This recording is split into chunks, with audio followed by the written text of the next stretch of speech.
اصحى يا نايم، اصحى يا نايم، اصحى وحد الدايم.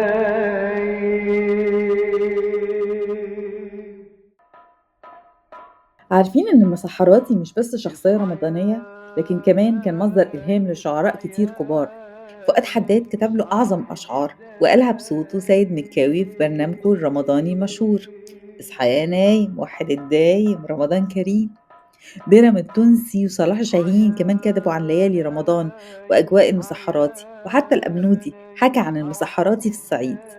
ومن قبليهم حافظ إبراهيم وأحمد شوقي خلدوا تقاليد رمضان في قصائدهم. تفتكروا ليه الشعراء بطلوا يتكلموا عن المسحراتي؟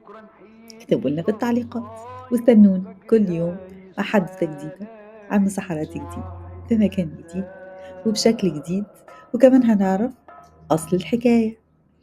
وكل سنة وانتم طيبين. رمضان كريم.